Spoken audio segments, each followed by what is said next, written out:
Que a paz de nosso Senhor Jesus Cristo seja com todos nós. Estamos iniciando mais uma aula da FATESA, a Casa do Saber, cursos de teologia. Estamos iniciando uma nova matéria, Teologia do Obreiro. Em nossa capa, sempre procuramos alguma coisa que se identifique com o assunto do livro. Temos aqui, portanto, a construção de uma casa. E na construção de uma casa, muitos e variados tipos de obreiros são necessários. Este livro está na sua quinta edição. Conforme dissemos anteriormente, a FATESA é um curso estruturado juridicamente. Este livro está registrado no Ministério da Cultura, Fundação Biblioteca Nacional, sob número 956.553. FATESA está registrada na Junta Comercial do Estado de São Paulo, em todos os órgãos federais, estaduais e municipais. Somos um curso juridicamente estruturado. A FATESA procurou, há 15 anos atrás, quando já existia em Santo André um curso famoso, que aqui já estava há quase 30 anos, nosso pastor entendeu que nós poderíamos ter uma escola nossa e me convidou para esse desafio. Começamos sem uma programação inicial e os livros foram sendo preparados. Ao todo, 27 matérias. Cada livro, todos preparados pela nossa equipe, cada livro tem, em média, 250 páginas. Isto leva-nos a entender que o nosso curso tem próximo de 7.000 páginas escritas sobre todos os livros da Bíblia. Um livro, Pentateuco, conta-nos a história de Gênesis, Êxodo, Levítico e Deuteronômio. Um livro para os 12 livros históricos, Josué, Juízes, Ruth, 1 e 2 Samuel, 1 e 2 Reis, 1 e 2 Crônicas, Esdras, Neemias e Esther. 2 livros para os livros poéticos. Poéticos 1, Jó e Salmo. Poético 2, Provérbios, Eclesiastes e Cantares. 1 livro para os profetas maiores. 4 profetas e 5 livros. Isaías, Jeremias, Lamentações de Jeremias, Ezequiel e Daniel. 1 livro para os profetas menores, 12 ao todo. Oséias, Joel, Amós, Obadia, Jonas, Miqueias, Naum, Abacuque, Sofonias, Ageu, Zacarias, Malaquia. Todos os livros do Antigo Testamento estão, para todos eles, nós passamos através do nosso curso. Os 39 livros, os 27 do Novo Testamento. Temos um livro para os 4 evangelhos, Mateus, Marcos, Lucas e João. Um livro para o livro histórico do Novo Testamento, Atos dos Apóstolos. 3 epístolas para as 13 epístolas de Paulo. Paulinas 1, nós estudamos Romanos e Gálatas. Paulinas 2, estudamos Efésios, Filipenses, Colossenses, 1 Tessalonicenses, 2 Tessalonicenses, 1 Timóteo, 2 Timóteo e Tito e Filemão. 2 livros para Paulina, para o livro de 1 e 2 Coríntios. Paulina 3, 1 e 2 Coríntios. Um livro somente para a Epístola aos Hebreus. Outro livro para as chamadas Epístolas Gerais ou Católicas. Tiago, 1ª e 2 de Pedro, 1ª, 2ª, 3ª de João e Judas. E um livro para o livro escatológico, Apocalipse. Além de passar pelos 66 livros da Bíblia, nós temos ainda 12 matérias especiais. Um livro para falar de Deus Pai. Um livro para falar de Cristo, Cristologia. Um livro sobre o Espírito Santo. 2 livros de história de Israel. Um livro da história da igreja. Um livro de bibliologia. Então, todas as matérias, ao longo de 27, fundamentalmente bíblicas, compõem o curso básico de teologia da FATESA. Teologia do obreiro, o panorama. Eu vou me permitir não ler as passagens bíblicas que eu vou citar.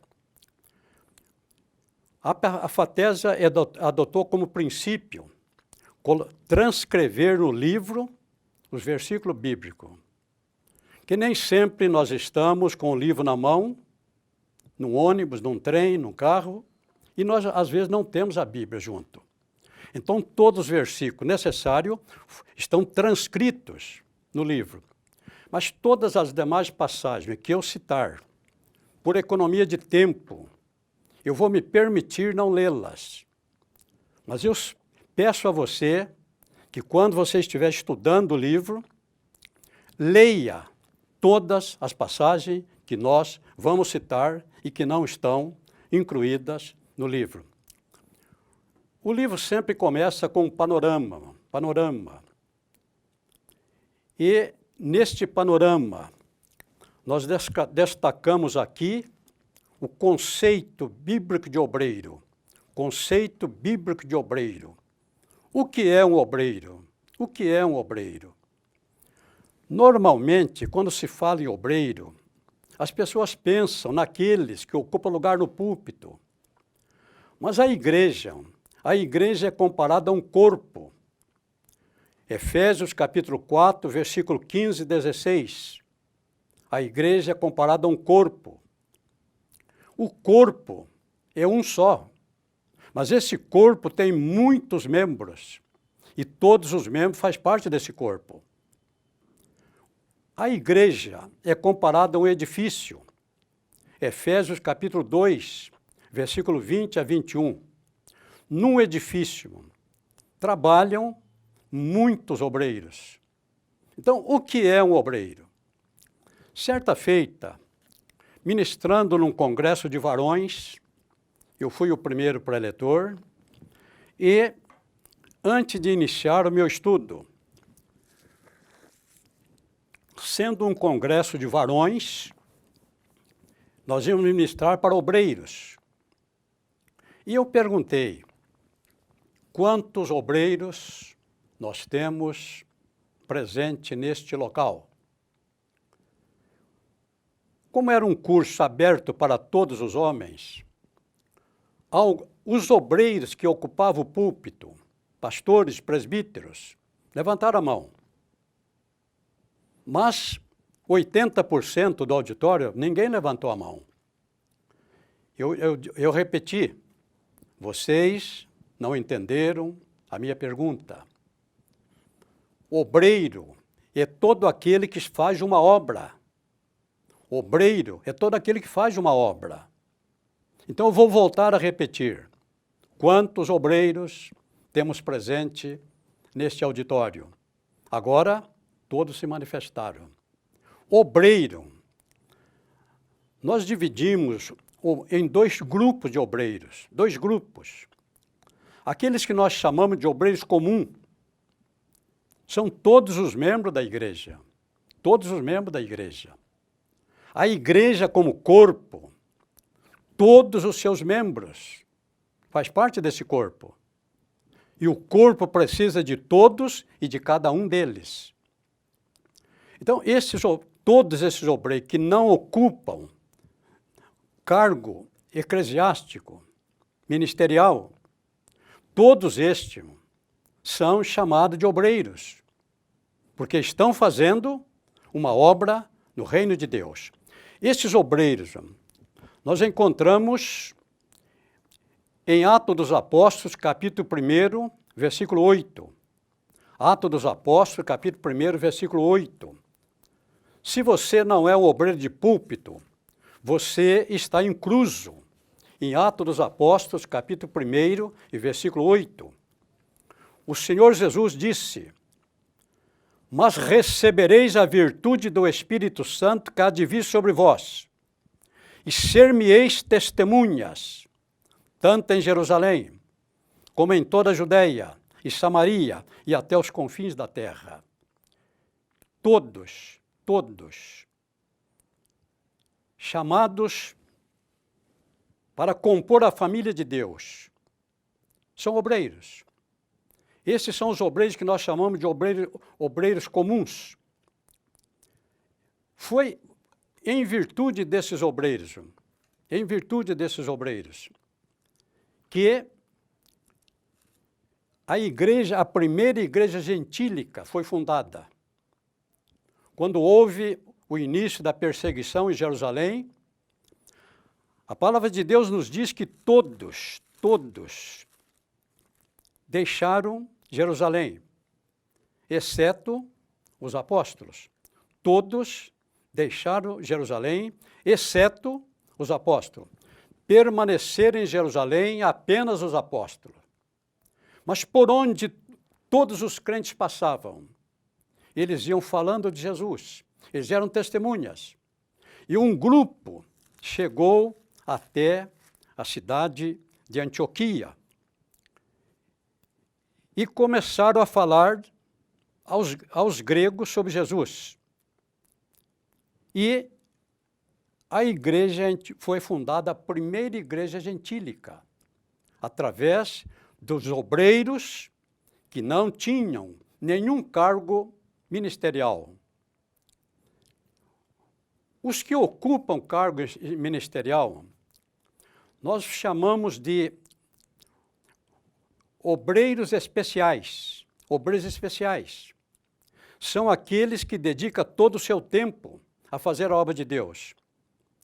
São aqueles que compõem diaconato, presbitério e, ministerialmente, os cargos que Jesus deixou registrado em Efésios 4 e 12. E ele mesmo deu uns para apóstolos, outros para profetas, outros para evangelistas, outros para pastores e mestres. Estes são obreiros que nós chamamos de obreiros especiais. Obreiros especiais.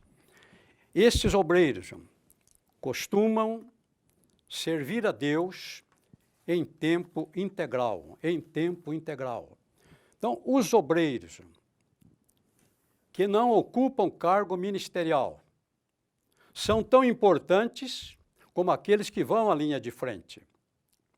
No Exército Brasileiro, no meu tempo de exército, alguma coisa pode ter mudado. Mas havia, além das armas, havia os serviços. Uma das armas é a infantaria, vou citar apenas uma. E um dos serviços é o da intendência. Numa guerra, enquanto a infantaria está na linha de frente, ela precisa de uma retaguarda. E na retaguarda está a intendência. A intendência é que vai prover alimentação, é que vai prover armamento, é que vai prover munição. Sem a intendência, a infantaria na linha de frente, nada vai poder fazer. E ainda tínhamos a saúde. A intendência, encontrando a pessoa já morta, a intendência leva o corpo até a retaguarda. Se ainda estiver vivo, é serviço da saúde. Então chegam os médicos e enfermeiros. Se estiver vivo, vai dar assistência. Então, há duas linhas, a linha de frente e a retaguarda.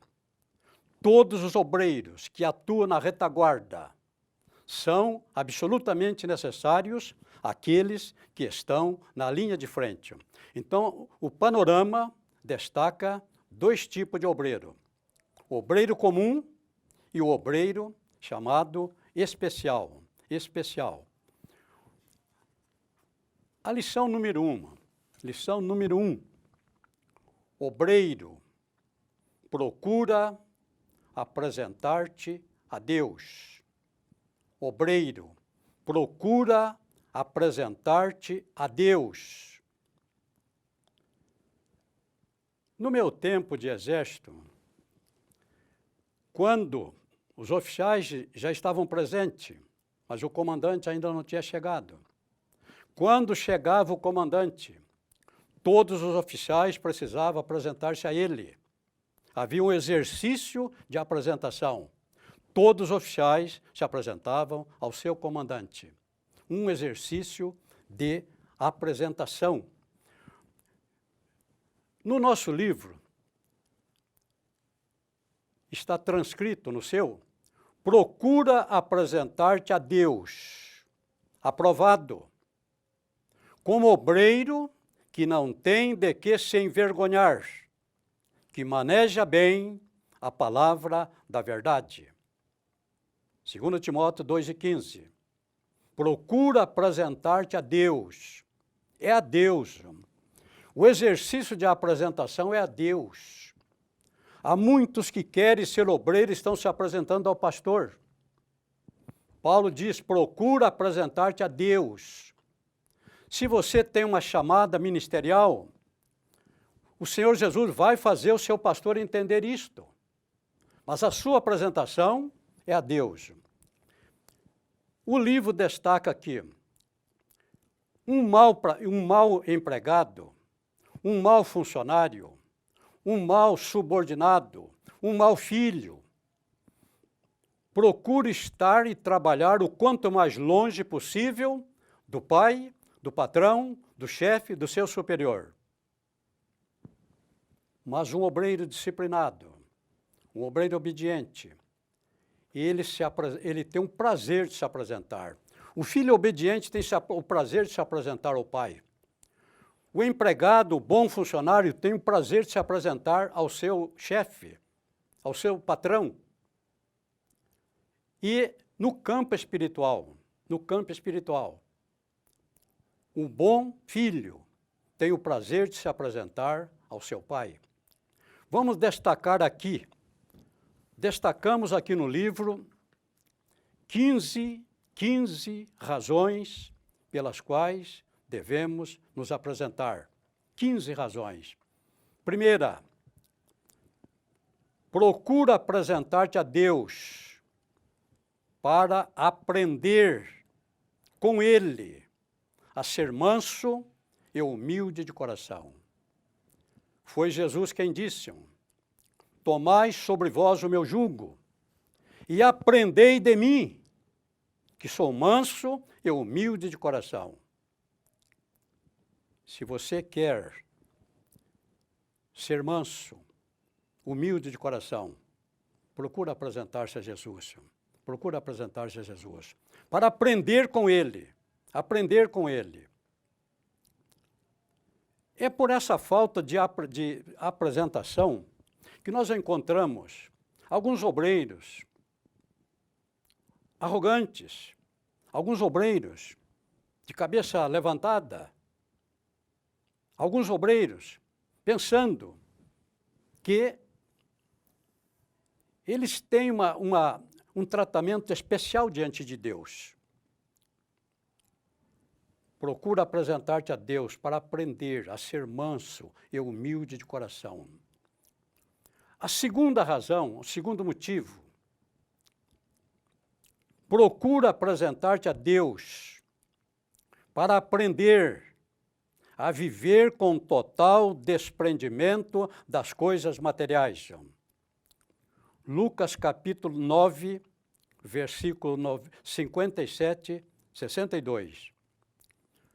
Para aprender a viver com total desprendimento das coisas materiais.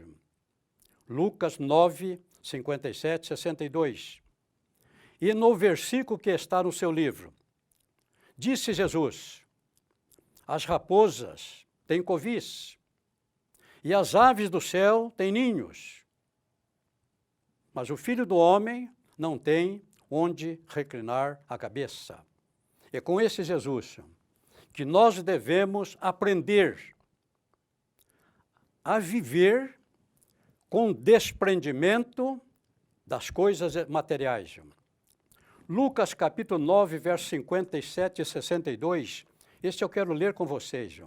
Lucas capítulo 9, versículo 57 e 62. A leitura, sem prestarmos atenção, podemos não ver duas coisas importantes aqui. Duas coisas importantes. Lucas 9, 57. E aconteceu que, indo eles pelo caminho, lhe disse um: Senhor, seguir-te-ei para onde quer que fores. E disse-lhe Jesus: as raposas têm covis, e as aves do céu ninhos, mas o Filho do Homem não tem onde reclinar a cabeça. Ao que parece, o Senhor Jesus entendeu o propósito desse moço. O Senhor Jesus entendeu o seu propósito. Ele pode ter imaginado que, seguindo Jesus, a vida material dele ia melhorar, ia mudar a sua vida. Aí Jesus, percebendo o seu interesse material, desestimulou que ele o seguisse. Jesus foi sincero. As raposas, se você quer me seguir, se você tem um interesse material em me seguir, deixa eu dizer para você, as raposas têm covis, as aves do céu ninhos, mas o Filho do Homem não tem onde reclinar a cabeça. Se o seu propósito é melhorar a sua vida material, se o seu propósito é enriquecer, não se apresente a ele, não se apresente a ele, porque com ele nós temos que aprender a viver desprendido das coisas materiais. Na mesma passagem, na sequência, versículo 59. Mas Jesus, versículo 50, e disse a outro, o primeiro se apresentou, este é Jesus que está chamando, e disse a outro,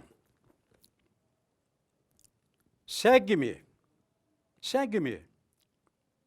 Que bom, irmão, quando Jesus nos chama, há vaga para o ministério, mas aquele que se apresentarem tendo como um objetivo material, financeiro, a palavra de Deus está desestimulando. Mas quando Jesus escolhe, quando Jesus chama o obreiro, e disse a outro, segue-me, e ele respondeu, Senhor, deixa que primeiro eu vá enterrar meu pai.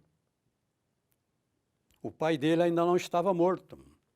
O pai dele estava doente, o pai dele estava no leito de morte. O pai dele estava já no leito de morte. E ele disse a Jesus, deixa que primeiro eu vá enterrar o meu pai. Agora, Senhor, eu não posso. Agora eu tenho um outro compromisso. Agora eu preciso cuidar do meu pai. Mas Jesus lhe disse, deixa aos mortos o enterrar os seus mortos, porém tu vai e anuncia o reino de Deus.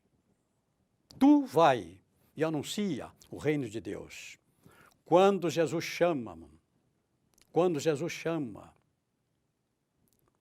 ele não tem promessas financeiras para fazer, não. Ele não tem promessas materiais, não. Ele está chamando para fazer a sua obra. Então, obreiro, procura apresentar-te a Deus para aprender a viver em total desprendimento das coisas materiais. Buscai primeiro o reino de Deus. Buscai primeiro o reino de Deus. Esta é a prioridade. E as demais coisas virão em consequência.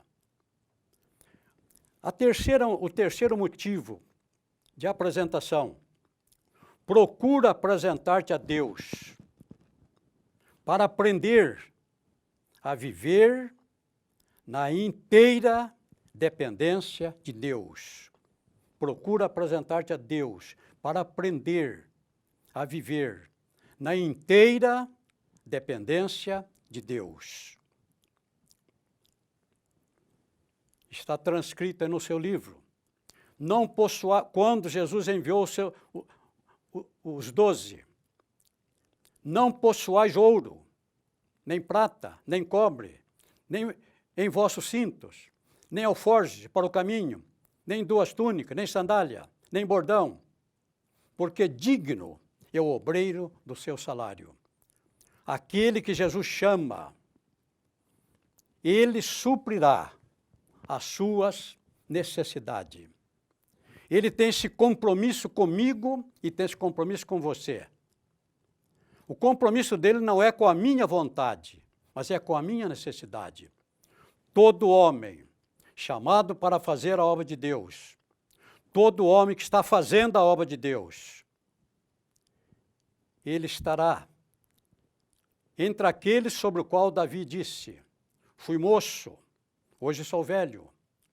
Nunca vi um justo desamparado, nem a sua descendência a mendigar o pão. Obreiro, procura apresentar-te a Deus para viver na inteira dependência de Deus. Quarta razão pela qual devemos nos apresentar. Quarta razão, procura apresentar-te a Deus para aprender a chorar com os que choram. Para aprender a chorar com os que choram. Romanos capítulo 12, versículo 15. Romanos capítulo 12, versículo 15. O apóstolo Paulo escreveu desta maneira. Romanos 12 e 15. Mas, meus irmãos, 12 e 15.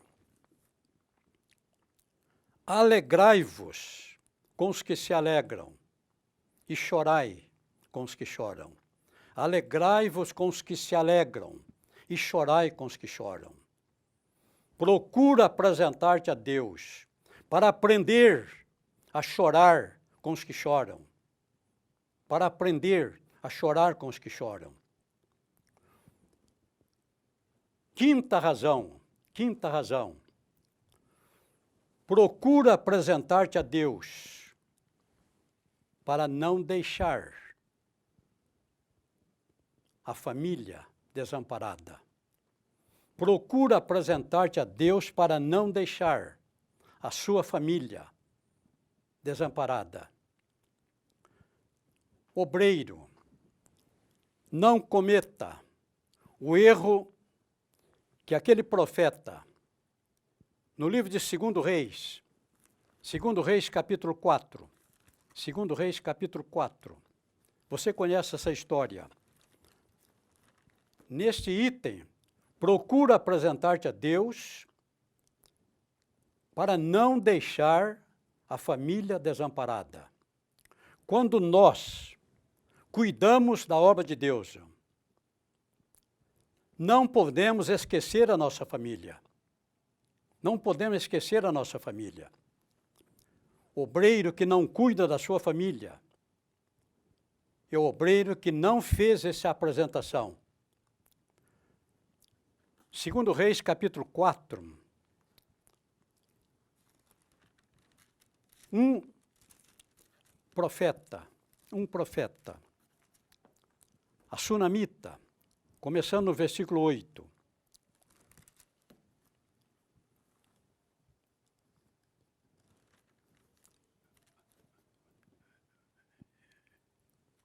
Segundo Reis 4:1.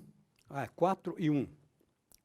E uma mulher das mulheres dos filhos dos profetas, uma mulher das mulheres dos filhos dos profetas, procurou Eliseu, dizendo: meu marido, teu servo, morreu, e tu sabes que o teu servo temia o Senhor.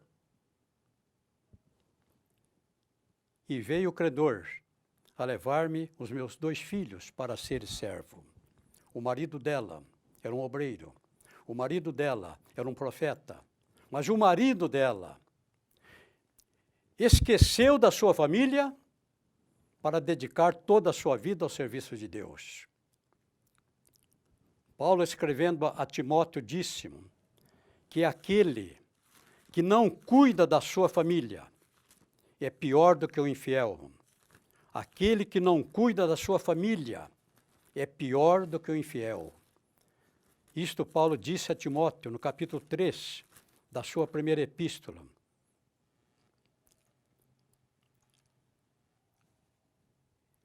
O obreiro que não cuida da sua família é pior do que o infiel. Então, obreiro, procura apresentar-te a Deus para aprender com Ele. Que família é um projeto de Deus. Este profeta, um homem de Deus, um profeta, entregou-se inteiramente à obra de Deus, mas esqueceu sua família. Morreu, deixou dívida. Agora, de acordo com a lei de Moisés,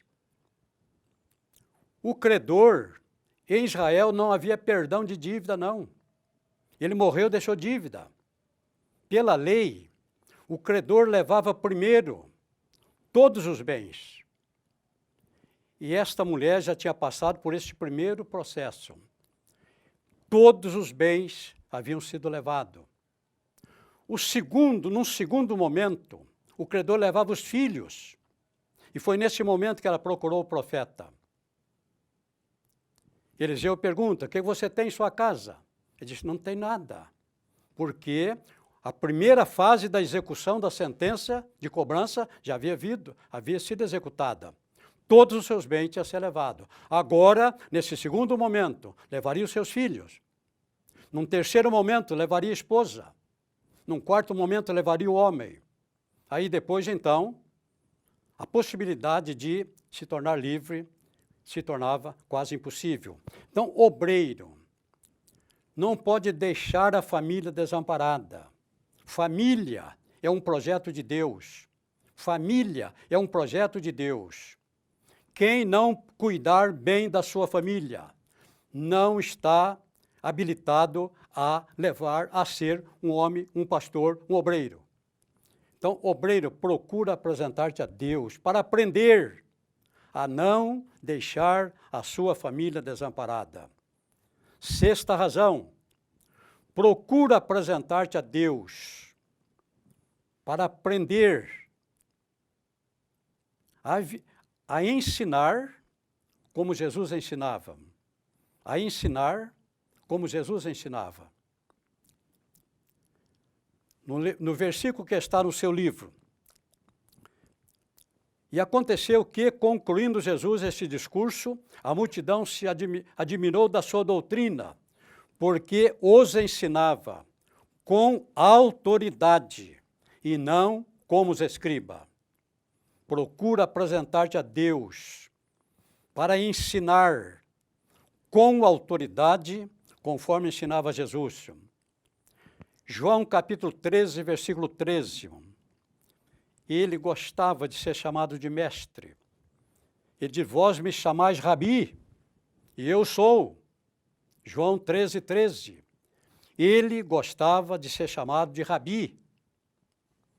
Ele foi chamado de Rabi por um mestre de Israel. Um mestre de Israel o chamou de Rabi. Isso está no Evangelho de João, capítulo 3, versículo 2. José de Arimateia, um mestre. Ele disse, tu és mestre em Israel. Um mestre o chamou de Rabi.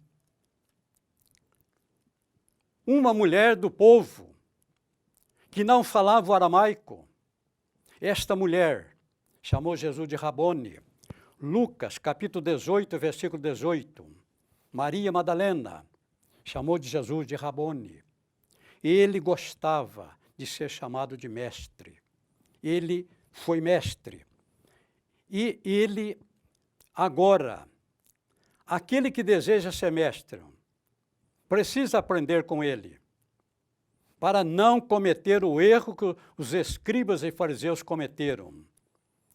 Jesus, aqui, Mateus capítulo 23, quem não se apresenta a Jesus para aprender a ser mestre, como ele foi mestre, poderá incorrer no erro dos escribas e fariseus. Mateus capítulo 23, é o Senhor Jesus que disse, na cadeira de Moisés estão sentados escribas e fariseus. Observai, eles gostavam de ser chamados de mestre. Aí Jesus disse, observai, pois, e praticai tudo o que eles disserem, mas não procedais em conformidade com as suas obras. Eles ensinavam bem, mas eles não viviam o que eles ensinavam. Jesus os chamou de falsos mestres, hipócritas. Aqueles que não aprenderam, não se apresentaram a Jesus para ensinar como ele ensinava. Sexta razão, procura apresentar-te a Deus para aprender a obediência. Procura apresentar-te a Deus para aprender a obediência. Está no seu livro. E desceu com eles, e foi para Nazaré, e era-lhes sujeito,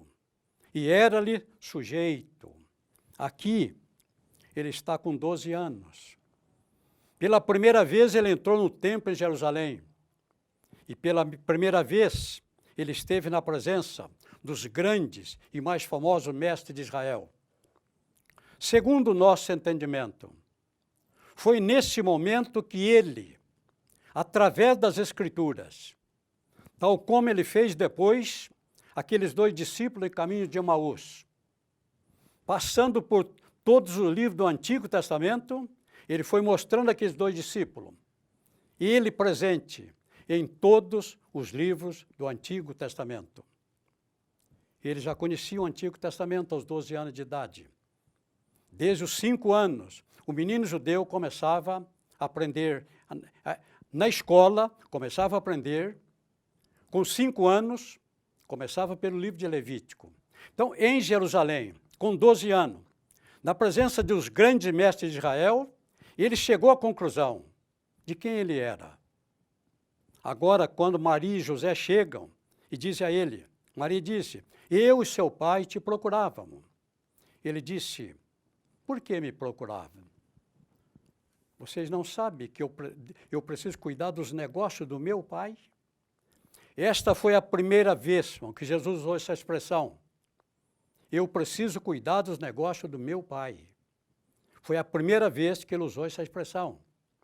E Maria entendeu, e José entendeu, que a partir daquele momento, Jesus já tinha a consciência de quem ele era. Mas diz a palavra, desceu com eles e era-lhes obediente. Ele obedeceu Maria até os 30 anos. Depois que José morreu, ele continuou obedecendo a sua mãe. Até os 30 anos, quando então começou o seu ministério. Então, obreiro, procura apresentar-te a Deus para aprender a obediência. Leia Hebreus 5 e 8. Hebreus 5 e 8. A oitava razão pela qual devemos nos apresentar a Deus.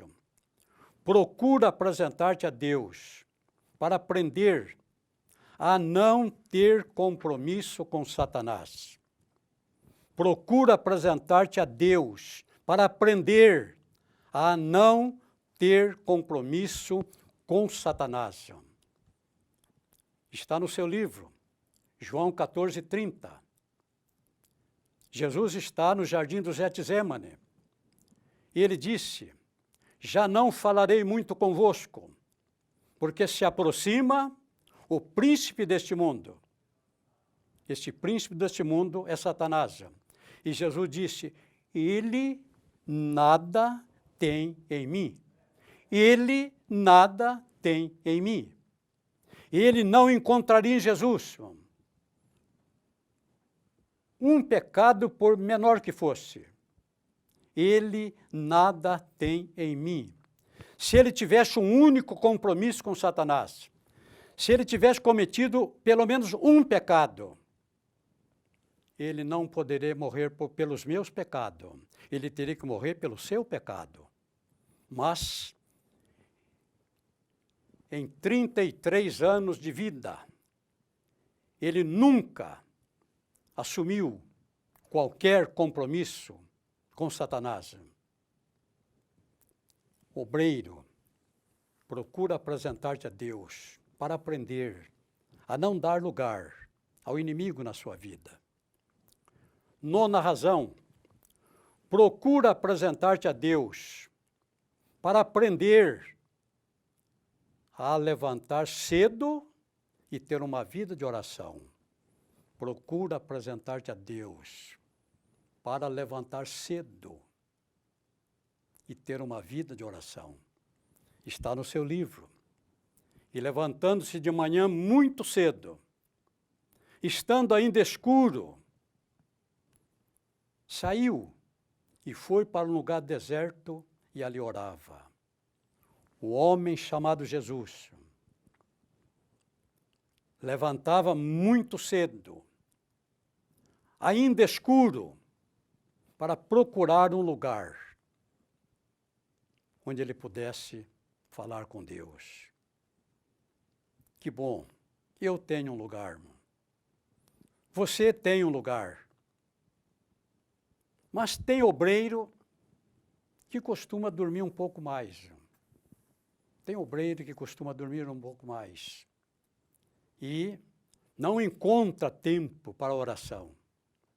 Então procura apresentar-te a Deus para aprender a levantar cedo, se possível, antes do nascer do sol, para começar a sua vida com Deus, o seu dia com Deus. Eu dou graças a Deus, porque faço isto. Eu poderia dizer, como Rui Barbosa disse, o sol nunca me encontrou na cama. O sol nunca me encontrou na cama. Procura apresentar-te a Deus para levantar cedo e ter um momento de oração a sós com o Pai. 10ª razão, procura apresentar-te a Deus para aprender a ser um pastor segundo o coração de Deus. Para aprender a ser um pastor segundo o coração de Deus. Está aí no seu livro. Eu vos darei pastores segundo o meu coração, que vos apacentem com ciência e com inteligência. Se você é um obreiro, procura apresentar-te a Deus para ser um pastor segundo o coração de Deus. 11ª razão, procura apresentar-te a Deus para aprender o segredo, a necessidade e a força da união. Procura apresentar-te a Deus para aprender o segredo, a necessidade e a força da união. está no seu livro, para que todos sejam um, como tu, ó Pai, o és em mim, e eu em ti, que também eles sejam um em nós, para que o mundo creia que tu me enviaste. Agora o cântico do salmista. Ó, quão bom e quão suave é que os irmãos vivem em união. É como óleo precioso sobre a cabeça, que desce sobre a barba de Arão, e que desce a orla dos seus vestidos. Como o orvalho de Hermon que desce sobre o monte de Sião, porque ali o Senhor ordena a bênção e a vida para sempre. Lucas 11, 17. Lucas, capítulo 11, verso 17. O Senhor Jesus vai nos dizer o seguinte, Lucas 11, 17.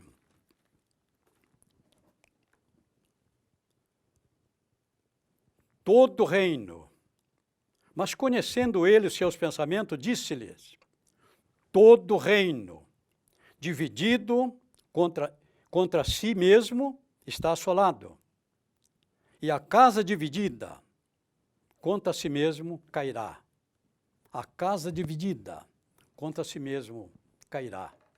Então procure apresentar-te a Deus para o fortalecimento da união familiar, da união sacerdotal, da união ministerial, que todos sejam um, assim como eu, Jesus orou por nós, que todos sejam um, assim como eu sou um com o Pai. É nesse exercício de apresentação que nós aprendemos a força da união. 12ª razão, procura apresentar-te a Deus para aprender a importância do amor, para aprender a importância do amor.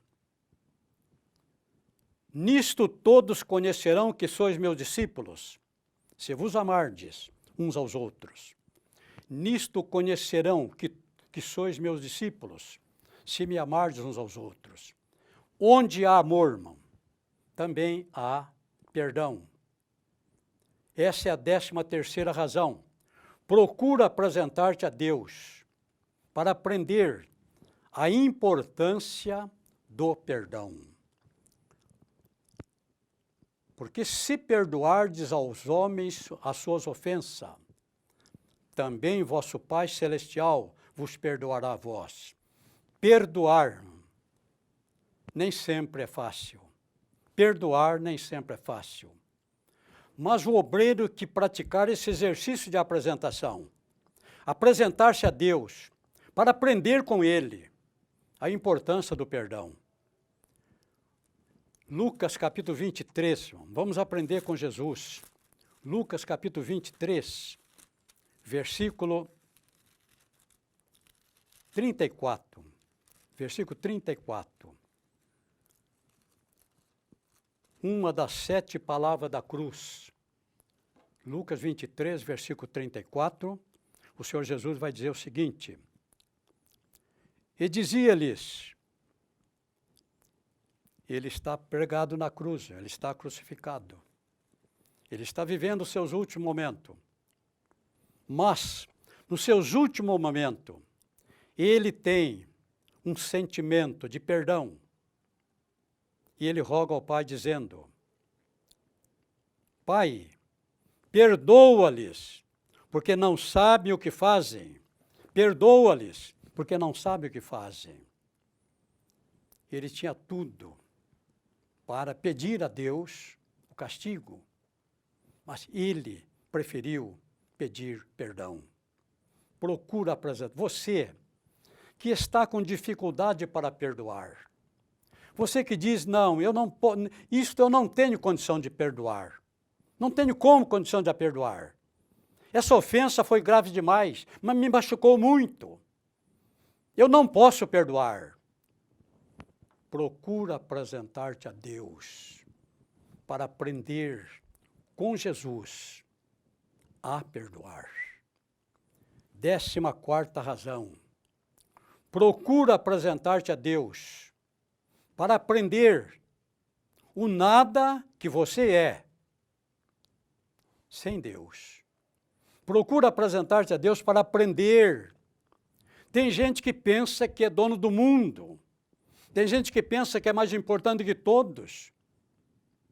Mas o Senhor Jesus está dizendo, senão, ele disse, procura apresentar-te a Deus para aprender, irmão, para aprender o nada que você é, sem Deus. 2 Coríntios capítulo 3, versículo 5. 2 Coríntios capítulo 3, versículo 5. Vamos ver o que é que Paulo disse em 2 Coríntios, capítulo 3, e o versículo 5. Não que sejamos capazes por nós mesmos de pensar alguma coisa. Não que sejamos capazes por nós mesmos. E aqui eu incluo o perdão. Não que sejamos capazes em nós mesmos. Agora, para aprender quem somos, não que sejamos capazes em nós mesmos de pensar alguma coisa, como de nós, mas a nossa capacidade vem de Deus. Se você se julga capaz, e se você reconhece que a sua capacidade veio de Deus, é porque você fez esse exercício de apresentação. Ensina-me, Deus, a entender o nada que eu sou e o tudo que o Senhor é na minha vida. Está no seu livro. Jesus disse, eu sou a videira verdadeira, estai em mim e eu em vós. Com a vara de si mesmo não pode dar fruto, se não estiver na videira. Assim também vós, se não estiverdes em mim, vocês não vão poder produzir este fruto, chamado perdão. Na sequência, nós temos agora, procura apresentar-te a Deus. Poderíamos continuar. 15ª, 16ª, 18ª razão. Mas nós temos aqui no nosso livro que Paulo, chamado, apresentou-se. Paulo, chamado, apresentou-se. Está aí no seu livro, Atos capítulo 9, versículo 3 a 6. Paulo, chamado, apresentou-se. Procura apresentar-te a Deus. Paulo, quando chamado, apresentou-se. Mas Jonas, quando chamado, não se apresentou. Está aí no seu livro, Jonas 1, versículo 1 a 3. Jonas, quando chamado, virou as costas para Deus e seguiu em direção contrária. Chamado, ele fugiu da presença de Deus. Todos nós, na parábola da vinha, Mateus capítulo 20, quem chama os trabalhadores é o dono da vinha. E essa parábola, o dono da vinha saiu na primeira hora. Ele saiu diversas vezes. E a última vez ele saiu na 1/10 hora, faltando 1 hora para terminar o dia. Todos os trabalhadores foram chamados por ele. Todos os trabalhadores chamados por eles receberam a devida recompensa. Agora, vamos deixando de lado o exercício de apresentação. Vamos escolher alguns exemplos de homens. Existem muitas coisas que podem envergonhar um obreiro. Existem muitas coisas que podem envergonhar um obreiro. Nós vamos citar aqui a primeira. Um obreiro pode se envergonhar de sua fé. Um obreiro pode se envergonhar de sua fé. Aconteceu com Pedro. Está aí no seu livro, Mateus 14, versículo 30 a 31. Sentindo um vento forte, Pedro pediu, Jesus vinha andando sobre o mar. Pedro pediu, se és tu, mestre, manda que eu vá ter contigo. E Jesus ordenou, venha. Ele desceu do barco e começou a andar. Mas, de repente, a sua fé falhou e Pedro começou a se afundar. Nós podemos nos envergonhar da nossa fé. Pedro deixou esse exemplo. Ele faltou-lhe a fé no momento exato que ele mais precisava dela e começou a se afundar.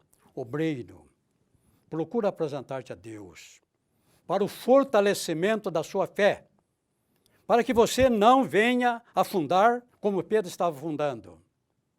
No caso de Pedro, Jesus pôde socorrê-lo. Segunda razão, coisas que podem envergonhar um obreiro. A falta do conhecimento da palavra de Deus. A falta do conhecimento da palavra de Deus. O obreiro precisa dedicar-se ao conhecimento da palavra de Deus. Eu vou citar para vocês, três passagens bíblicas. A primeira está em 2 Samuel. 2 Samuel. Vamos citar para você aqui em 2 Samuel. Capítulo 23. Capítulo 23. Versículo 9 a 10. Versículo 9 a 10. Eu vou fazer a leitura para você, irmão. E depois disse Eleazar, filho de Dodô, filho de Assó, entre os 3 valentes que estavam com Davi. Este foi um dos 3 valentes que estava com Davi, quando provocaram os filisteus que ali se juntaram à peleja, e quando de Israel os homens subiram.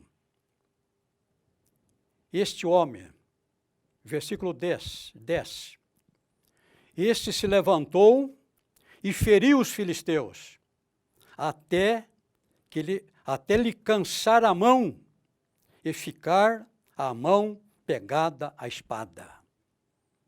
Espada simboliza a palavra de Deus. Este homem enfrentou tantos inimigos, com tanta coragem, que durante muito tempo a espada colou na sua mão. A espada colou na sua mão. A mão, até lhe cansar a mão e ficar a mão pegada à espada. Você está fazendo como este homem? Você está enfrentando o inimigo com tanta coragem, usando a palavra de Deus, a espada aguda de 2 fios, a ponto de ela pegar na sua mão? Ou você nem tem a espada na sua mão? Aqui é o exemplo de um homem que lutou contra os filisteus. Lutou tanto que a espada acabou presa, colou na sua mão. Uma das coisas que pode envergonhar um obreiro é a falta do conhecimento da palavra de Deus. Mas ainda temos um outro caso. Juízes capítulo 20, versículo 16. Agora voltando um pouco. Juízes capítulo 20 e o versículo 16.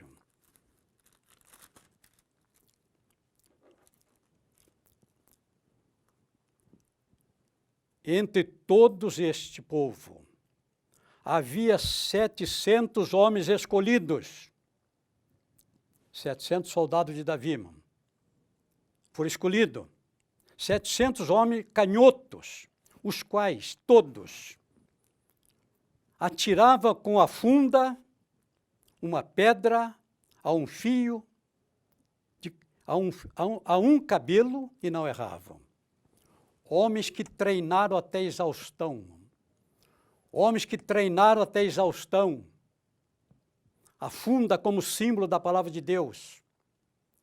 Eles treinaram tanto que eram capazes de acertar com a funda uma pedra a um fio de cabelo e não erravam. Homens preparados. Homens conhecedores profundos do seu instrumento de trabalho. O instrumento de trabalho de um era a espada. O instrumento de trabalho deste outro era a funda. A funda. E ainda temos um outro homem, destacado aqui na palavra de Deus. Este homem, 2 Samuel capítulo 23, 2 Samuel capítulo 23, ele tinha um pedaço de terra. Os inimigos vieram, mas ele entendeu que ia defender o seu campo de lentilha. 2 Samuel capítulo 23, versículo 11. E depois dele Samá, filho de Agé. Quando os filisteus se ajuntaram numa multidão, onde havia um pedaço de terra cheio de lentilha, e o povo fugira de diante dos filisteus, este homem pôs-se no meio daquele pedaço de terra. Era a sua plantação de lentilha. Esse homem resolveu defender o alimento da sua família. Ele se pôs no meio e defendeu e feriu os filisteus. E o Senhor operou um grande livramento. Este homem, com a sua espada, houve por bem defender o seu campo de lentilha. Davi, com uma funda, acertou Golias. É certo que nós vamos dizer, Deus abençoou Davi. Sim, Deus abençoou Davi. Porém, ele sabia usar o seu instrumento de guerra. Ele sabia usar a sua funda. Por horas, enquanto as ovelhas pastavam, Davi estava treinando na sua funda. A funda era o seu instrumento de guerra. Com a funda, ele podia matar um leão. Com a funda, ele podia matar um urso. Com a funda, ele podia matar um lobo. Ele treinou até a exaustão. E porque ele treinou até a exaustão, quando Deus precisou dele contra o gigante. Deus o abençoou, mas ele estava preparado para usar o seu instrumento. Uma das coisas que pode envergonhar um homem de Deus é não saber manejar bem a sua espada, a palavra de Deus. Quarto, uma outra coisa que pode envergonhar um homem de Deus, seus negócios e o tempo que ele dedica a Deus. Há obreiros chamados para o ministério, 90% do tempo disponível deles estão ocupando com os seus negócios particulares. Sobra 10% para Deus. Normalmente, durante a semana, nem aparece na igreja. Deixa por conta dos seus auxiliares. Ele só vai aos domingos. Esse homem pode se envergonhar de não estar dando a Deus o tempo que lhe é devido. E ele foi chamado para o exercício do ministério. Na sequência, o homem de Deus pode se envergonhar, irmão, do testemunho da sua família. O homem de Deus pode se envergonhar do testemunho da sua família. Agora sim, irmão, 1 Timóteo capítulo 5, 1 Timóteo capítulo 5, Paulo vai deixar esse conselho para os obreiros. 1 Timóteo 5 e 8. Se alguém não tem cuidado dos seus, e principalmente dos da sua família, negou a fé e é pior que o infiel. Um obreiro pode se envergonhar da sua família, porque ele não teve tempo para os seus filhos, não teve tempo para a sua esposa. E um dia ele pode se envergonhar deles. Um obreiro pode se envergonhar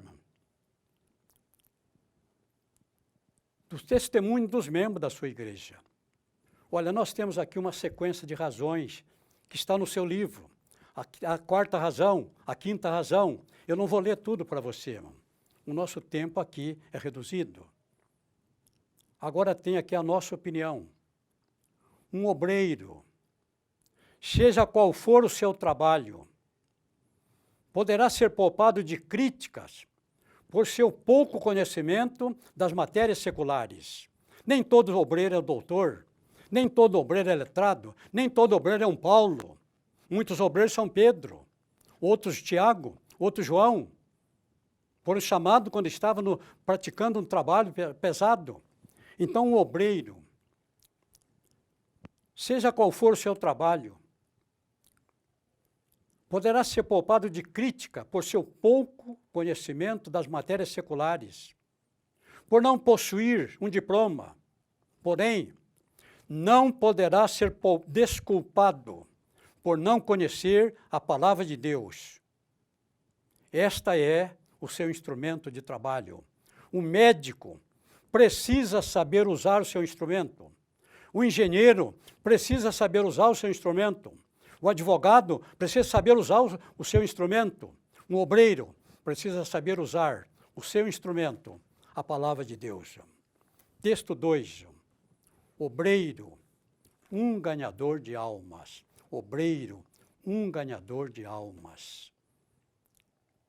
O que ganha almas, sábio é. O que ganha almas, sábio é. Para ganhar almas, existe uma condição. O novo nascimento. Eu vou citar para você 3 obreiros que Jesus preparou. 3 obreiros que Jesus preparou. A primeira, uma mulher samaritana. João capítulo 4, verso 28 e 30. Uma mulher samaritana. Aquela mulher, depois que teve um encontro com Jesus, ela se tornou uma ganhadora de almas. A primeira condição para ser ganhador de alma é passar pela experiência do novo nascimento. Agora, você vai dizer, a maior mensagem que você pode dizer é aquilo que Jesus fez na sua vida. Era uma mulher de vida duvidosa, era uma mulher rejeitada pela sociedade. Mas agora, esta mulher transformada, ela levou muitas almas a Jesus. Outro obreiro preparado por Jesus está em Lucas capítulo 8, verso 39. 8:39. O gadareno, um endemoniado, da qual Jesus expulsou uma legião de demônio. Aquele homem, uma vez liberto, uma vez salvo, uma vez transformado, ele pediu a Jesus que queria segui-lo com ele. Mas Jesus disse, não, eu tenho uma outra missão para você. Vai, conta para os seus familiares, para os seus amigos, para os seus conhecidos, conta o que Deus fez por você. Ganhar almas é dar o seu testemunho de vida. Você não precisa ser letrado, você não precisa ter muito conhecimento da Escritura, você não precisa ser um doutor, você precisa ter um testemunho do seu novo nascimento. Outro evangelista preparado por Jesus, João capítulo 9, um cego de nascença. Esse cego curado, quando perguntaram a ele, quem é que abriu seus olhos? Ele disse, um homem chamado Jesus. Foi esse mesmo que disse. Então ele disse, foi um homem chamado Jesus. Foi ele que me abriu os olhos. Agora ele está dando o seu testemunho. E através desse ganhador de alma, muitas pessoas procuraram Jesus. Então, ganhar almas. O que ganha almas, sábio é. A igreja de Antioquia não foi fundada por um diácono, não foi fundada por um presbítero, não foi fundada por um pastor, não foi fundada por um apóstolo. Está em Atos dos Apóstolos, capítulo 8, versículo 1 a 4. Está aqueles que saíram de Jerusalém, todos saíram, exceto os apóstolos. Os apóstolos permaneceram em Jerusalém, mas todos aqueles que não tinham cargo ministerial saíram. E por onde iam passando, iam anunciando Jesus. E no capítulo 11 de Atos, chegando a Antioquia, começaram a falar de Jesus para os gregos. E a primeira igreja gentílica foi fundada por obreiros, e entre eles não havia um único com uma separação especial para o ministério. Eram crentes, salvos, cristãos que tinham testemunho de vida e podiam falar do seu Deus, do seu Jesus. Ele diz aqui que ganhar almas é um trabalho que está ao alcance de todos. Muitos evangelistas pensam.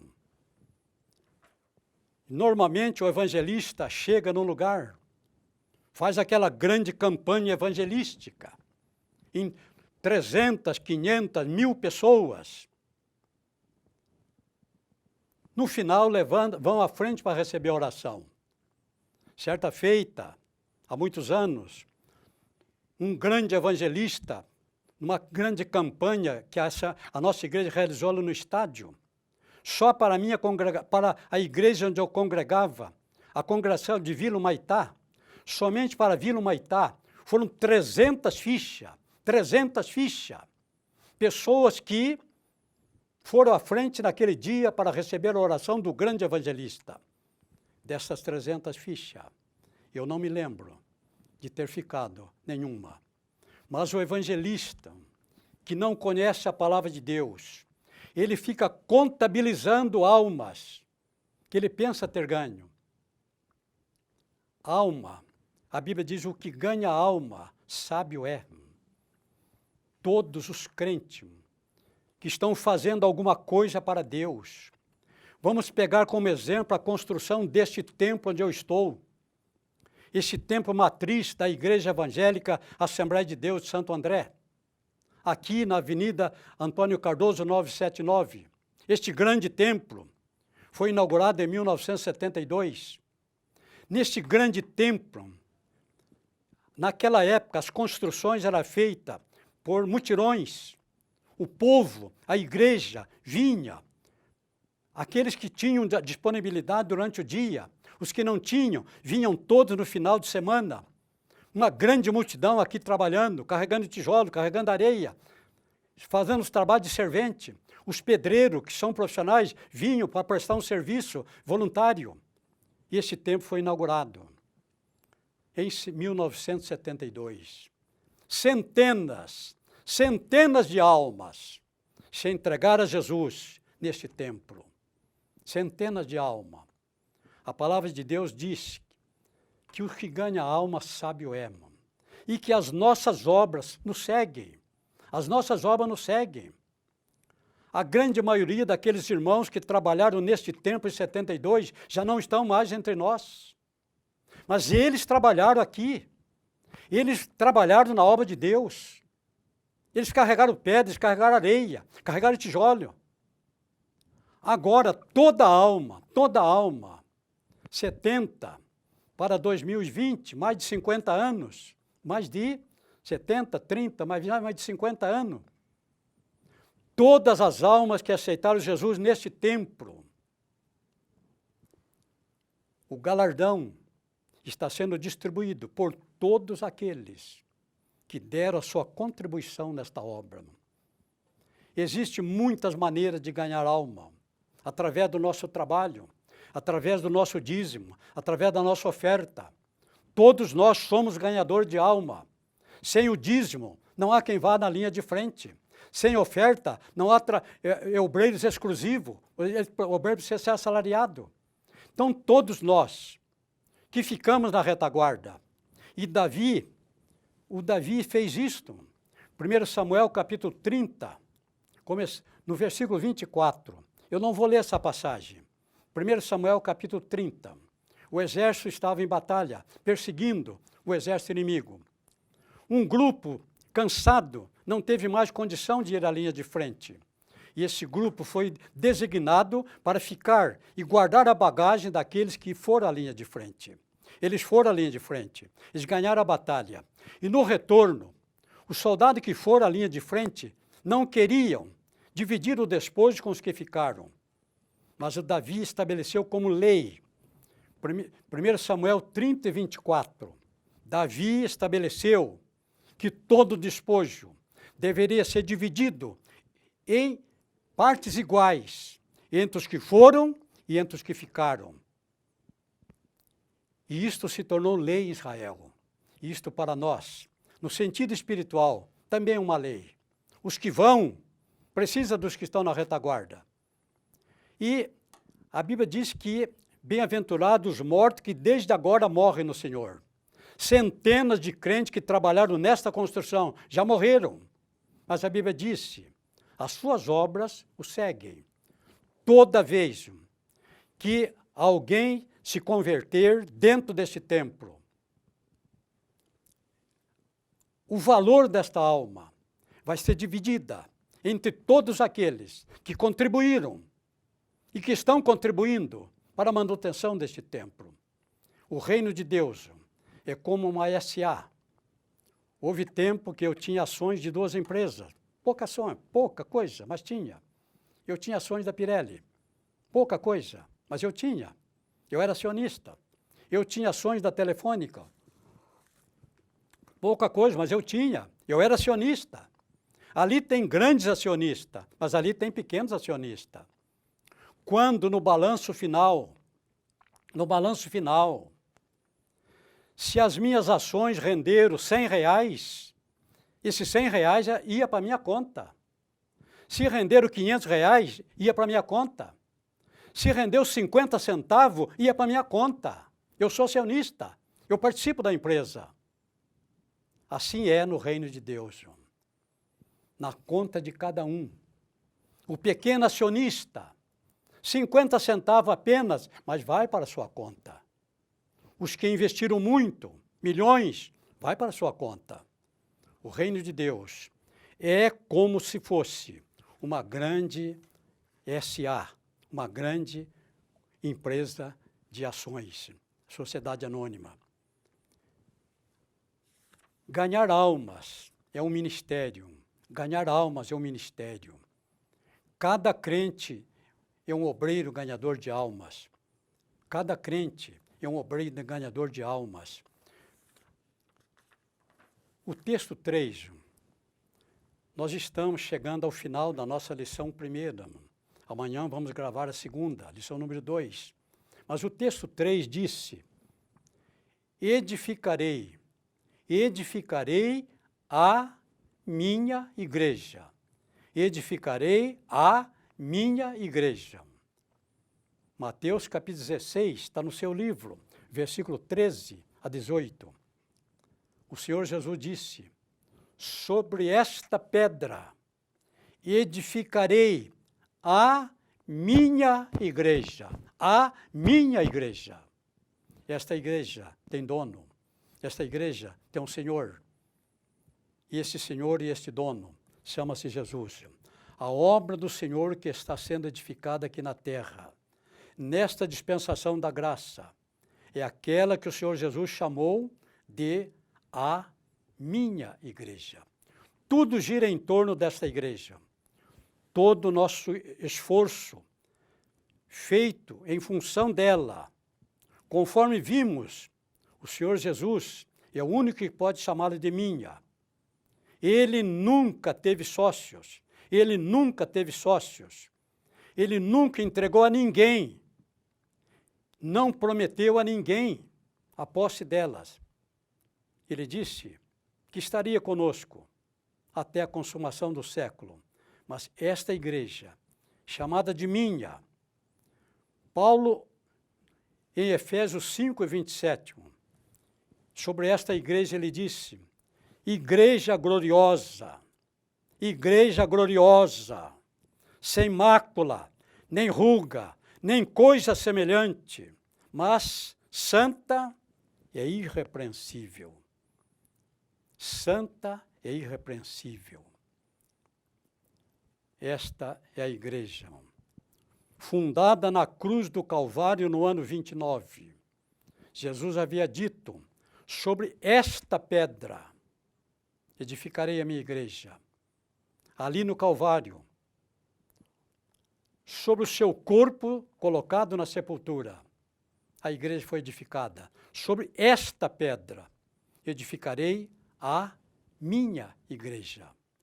Esta igreja, inaugurada no ano 33, no Pentecoste, quando da descida do Espírito Santo, é esta igreja que Jesus chamou a minha igreja. É igreja gloriosa, sem mácula, nem ruga, nem coisa semelhante, santa e irrepreensível.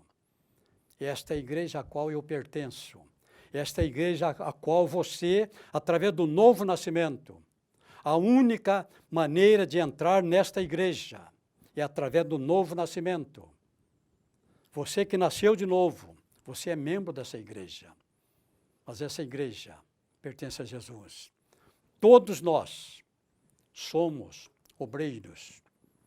E esta, então, foi a nossa ideia. Obreiro, procura apresentar-te a Deus como obreiro que não tem de se envergonhar e que maneja bem a palavra da verdade.